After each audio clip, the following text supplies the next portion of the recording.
Assalamualaikum warahmatullahi wabarakatuh. Sunan Kalijaga mempunyai nama asli yaitu Raden Said. Beliau adalah masih keturunan bangsawan Majapahit yang ada di wilayah Tuban. Raden Said adalah terkenal sebagai seorang pemuda yang sangat pemberani dan berbudi luhur. Sebelum bertemu dengan Sunan Bonang, Raden Said adalah seorang perampok yang dikenal dengan Beranda Lokajaya atau orang mengenal dengan sebutan perampok budiman. Raden Said merampok orang-orang atau pejabat yang korup, kemudian hasil rampokannya dibagi-bagikan kepada penduduk yang membutuhkannya. Setelah Raden Said bertemu dengan Sunan Bonang, maka Raden Said berguru kepada beliau, dan Sunan Bonanglah yang berhasil membimbing Raden Said menjadi ulama besar atau wali yang hingga saat ini Raden Said dikenal dengan Sunan Kalijaga. Raden Said adalah seorang wali yang sangat fenomenal di seluruh Nusantara karena dalam dakwahnya beliau memanfaatkan kearifan lokal yang ada dan menjunjung tinggi adat istiadat yang sudah ada pada saat itu, sehingga tidak menimbulkan gejolak atau gesekan yang berarti pada saat itu. Raden Said dalam dakwahnya menggunakan berbagai macam media seperti wayang kulit, gamelan, dan sebagainya. Dari 9 waliullah di tanah Jawa, Raden Said adalah yang paling sakti karena beliaulah yang menguasai berbagai ilmu tinggi, baik ilmu itu yang berasal dari negeri Arab atau Islam dan ilmu-ilmu yang tingkat tinggi yang berasal dari tanah Jawa. Tidak diragukan lagi bahwa beliau juga menguasai ilmu ma'rifat tingkat tinggi, sehingga beliau pun bisa ngerti atau tahu sak jeroning winarah atau tahu kejadian yang akan terjadi di masa depan.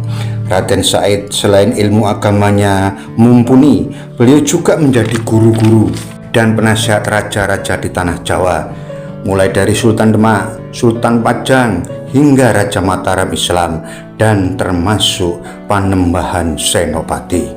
Adapun hasil karyanya yang hingga saat ini masih bisa kita nikmati adalah karya lagu-lagu ciptaan Raden Said seperti Lir Ilir, Gundul-gundul pacul, Kidung rumeksa ing wengi, Lingsir wengi, dan Suluk linglung.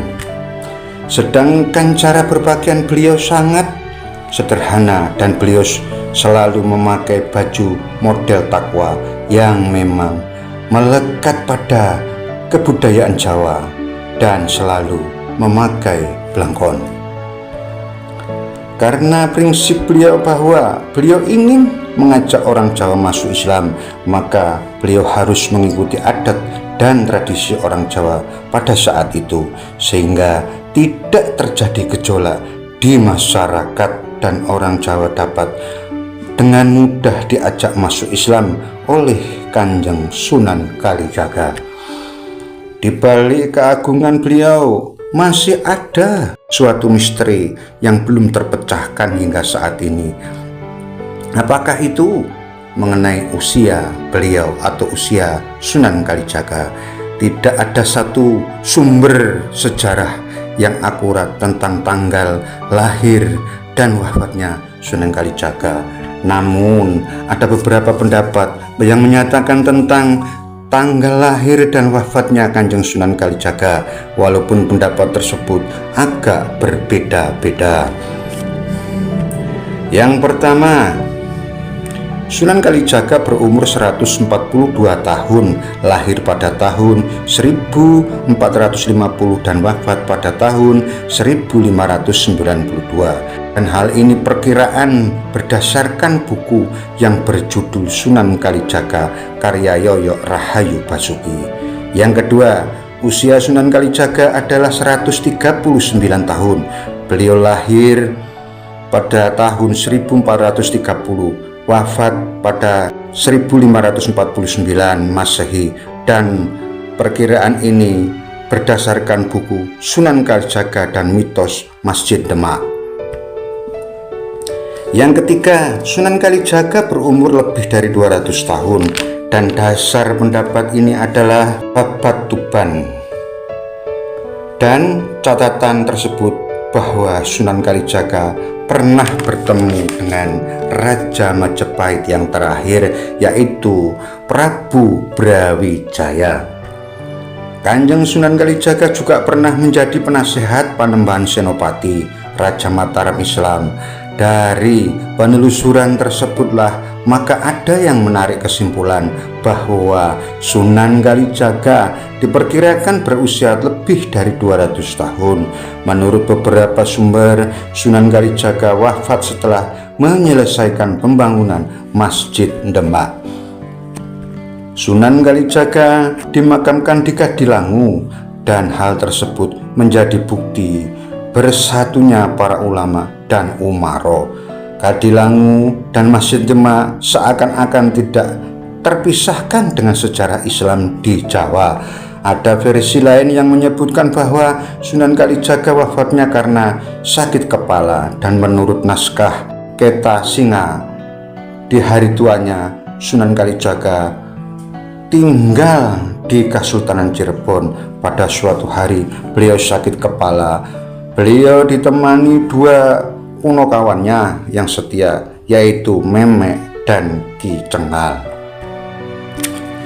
Sakit Kanjeng Sunan Kalijaga ternyata semakin parah hingga akhirnya beliau wafat pada tanggal 10 Muharram. Ki Memek dan Ki Cengal melapor kepada Sultan Cirebon, yaitu Panembahan Ratu, cicit dari Sunan Gunung Jati. Panembahan Ratu kemudian menyempurnakan jenazah Sunan Kalijaga. Ada pula yang meriwayatkan bahwa sang sultan hanya menemukan kain Kanjeng Sunan saja. Adapun yang meriwayatkan bahwa Panembahan Ratu memakamkan Kanjeng Sunan Kalijaga di Kadilangu. Hingga saat inilah orang meyakini bahwa makam beliau ada di Kadilangu, dan makam Sunan Kalijaga tidak pernah sepi dari penziarah. Mereka sudah datang mendoakan sosok wali besar tanah Jawa yang penuh toleran dan kasih kepada siapapun. Beginilah cerita atau sejarah yang bisa saya sampaikan. Semoga bermanfaat. Sekian dan terima kasih. Dan saudara-saudari yang menyukai channel saya ini, saya mohon bantuannya untuk like, komen, dan subscribe. Atas bantuannya saya ucapkan banyak terima kasih. Assalamualaikum warahmatullahi wabarakatuh. Salam sedulur.